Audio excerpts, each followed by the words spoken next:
इससे ये पता चलता है कि इंडिया इज फुली रेडी, और जिसका कोई जवाब नहीं है, जिसका कोई कुछ भी नहीं कर सकता, कुछ भी। और जानते हैं हिंदुस्तान के इस तीसरे सुपर एयरक्राफ्ट कैरियर का नाम क्या है? INS विशाल। इंडिया आपको पता है आत्मनिर्भर भारत के हवाले से कोशिश करता रहता है कि कुछ वो बार बार जो मैन्युफैक्चरिंग है वो उसको शिफ्ट करे इंडिया के अंदर। अब ये एक this is something significant international waters के अंदर। ये जो जिसे कहते हैं ना कि ये चीज़ जब देखते हैं वो, तो उनको चाइनीज़ का जब सामना करना पड़ता है तो मुश्किल आती है। अब अमेरिकन इतनी तेज़ी से वो चीज़ें डिलीवर नहीं करते जिस तेज़ी से इंडिया की रिक्वायरमेंट है। तो कौन फिर ध्यान देता है? फिर अमेरिकन्स की तरफ तो नहीं जाएँगे इंडियंस। डेमोक्रेटिक एंड एक अनडेमोक्रेटिक मुल्कों की शेयर्ड वैल्यूज़ क्या हो सकती हैं वैसे इंडिया और रशिया की अगर देखा जाए। लेकिन सबसे इम्पोर्टेंट चीज़ शेयर्ड वैल्यू से भी इम्पोर्टेंट चीज़ है म्यूचुअल ट्रस्ट। ठीक है जी। एंड स्ट्रेटेजिक प्रिविलेज्ड पार्टनरशिप है, इंडिया इसको बोलता है कि स्ट्रेटेजिक प्रिविलेज्ड पार्टनरशिप है। सो ये जो स्ट्रेटेजिक प्रिविलेज्ड पार्टनरशिप है ये इंडिया को हेल्प आउट करती है कि उसको जो चीज़ चाहिए। और फिर वो जो मैंने आपको बताया कि इंडियन गवर्नमेंट का जो विजन है आत्मनिर्भर भारत, ठीक है जी, कि वो कहते हैं कि मेड इन इंडिया, तो ये चीज़ें उनको हेल्प करती हैं। और जैसे पाकिस्तान कॉन्टिन्यूसली काम कर रहा है उसके साथ चाइना के साथ, उसकी खैर मैं बाद में आता हूँ और मैं आपको बताऊँगा, कोशिश करूँगा कि इंडिया पाकिस्तान की नेवीज़ का बता सकूँ, न्यूक्लियर ट्राइड के बारे में बात कर सकूँ कि न्यूक्लियर ट्राइड जो है वो इंडिया ने अचीव कर ली, पाकिस्तान की क्या पोजीशन है। सो ये बेसिकली एक कोलैबोरेटिव एफर्ट्स हैं रशियन और इंडियन इंडस्ट्रीज़ की, जिसमें इंडियन जो है वो अपनी टेक्नोलॉजिकल एक्सीलेंस शेयर कर रहे हैं। ठीक है जी। सो एक वो जाता है ना, एक लफ्ज़ बोला जाता है जॉइंट मैनशिप। ठीक है जी। इंडिया और रशिया जो है उन्होंने टेक्निकल और ऑपरेशनल कैपेबिलिटीज़ जो है ये मिल के हासिल की हैं। और इसमें देखें अमेरिकन्स उतना मदद नहीं कर रहे, यही चीज़ें इंडिया को बुरी लगती हैं कि इंडियन नेवी जो है उसकी कमिटमेंट है कि वो कहते हैं जी इंडियन ओशन रीजन जो है वो हमारी कमिटमेंट है।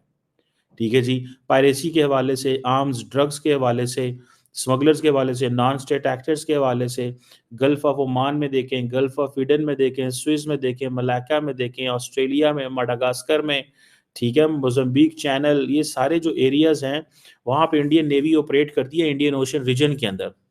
और इंडिया, आपको ये भी पता है कि इंडिया कहता है जी हम तो नेट सिक्योरिटी प्रोवाइडर हैं। इंडिया एक नेट सिक्योरिटी प्रोवाइडर है। ठीक है ना जी। इंडिया नेट सिक्योरिटी प्रोवाइडर है। तो उसमें तो फिर आपको ज़ाहिर बात है, आपको टेक्नोलॉजिकल देखें, if a country is a net security provider on its own तो डिफरेंट चीज़ है। लेकिन अगर वो मुल्क अमेरिका से, रशिया से, फ्रांस से, इज़राइल से अपनी डिफेंस कैपेबिलिटी को एनहांस कर रहा है, तो इट मीन्स इट्स लॉन्ग, वो जिसे कहते हैं ना, there is many a slip between cup and lip, Delhi दूरस्थ।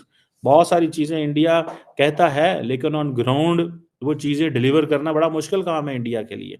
मैं आपको बात बताऊँ, क्योंकि इंडिया फॉर एग्ज़ाम्पल जो सगार रीजन है, उसको आप देखें, इंडिया अपने आप को ये कह रहा है मुसलसल, लेकिन द क्वेश्चन रिमेन्स कि भाई ये काम करना बड़ा मुश्किल है। ठीक है ना जी। और ये जो आर्टिफिशियल इंटेलिजेंस है, साइबर सिक्योरिटी है, स्पेस एक्सप्लोरेशन है, ये सारी की सारी चीज़ों में इंडिया को कॉन्टिन्यूसली डिपेंडेंट है और मुल्कों का। इंडिया जो है वो अमेरिकन मिलिट्री की तरह अकेला नहीं है। सो नेट सिक्योरिटी प्रोवाइडर जो इंडिया ने लफ्ज़ बोला हुआ है, वैसे इसके ऊपर किसी दिन इंडियन किसी नेवी ऑफिशियल से बात करनी चाहिए कि उनका क्या माइंडसेट है और वो क्या कहते हैं। बहरहाल ये एक इम्पॉर्टेंट डेवलपमेंट है। ये मेरा ख्याल है कि जो इसकी कैपेबिलिटीज़ में अगर देखा जाए तो एडवांस वेपन्स मौजूद हैं। ब्रह्मोस वो जो कि jointly developed supersonic cruise missile हैं, फिर वर्टिकली लॉन्च जो है स्टिल वो सरफेस टू एयर मिसाइल हैं, उसकी रेंजेस उन्होंने एनहांस कर दी है।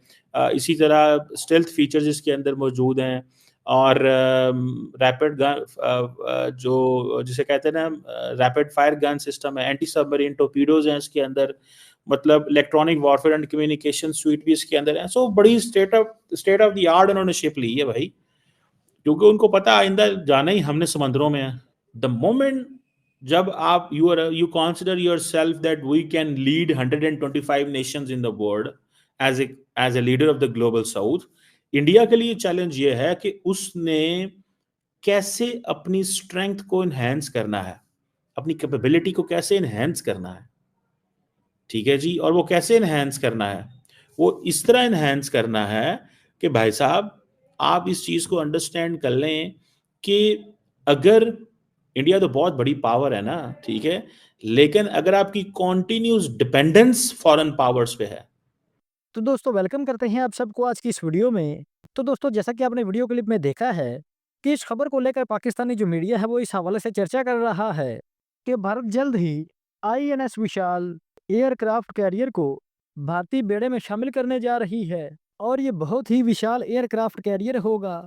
तो दोस्तों इस समय दुनिया भर के मौजूदा हालात को देखते हुए जो भारत है वो हर समय अपनी सेना को मजबूत से मजबूत करने में जुटा हुआ है और अब इसी के मद्देनजर भारतीय जो नौसेना है तो इस समय जो भारत है वो अपनी नेवी में मजीद पनडुब्बियों को शामिल करने जा रहा है। तो दोस्तों इस हवाले से जो पाकिस्तान है और पाकिस्तानी मीडिया जो है वो इस हवाले से चर्चा कर रहा है कि जो भारत है वो इस समय अपने घातक हथियारों में मजीद इजाफा करता जा रहा है और अब भारत का जो आईएनएस विशाल है वो एक चलता फिरता शहर होगा जिसमें पिछले एयरक्राफ्ट कैरियर से ज़्यादा घातक हथियार लगे हुए होंगे। तो दोस्तों ये थी हमारी आज की वीडियो। अगर वीडियो अच्छी लगी हो तो वीडियो को लाइक और चैनल को लाजमी सब्सक्राइब कीजिएगा। तो हाजिर होते हैं एक नई वीडियो लेकर।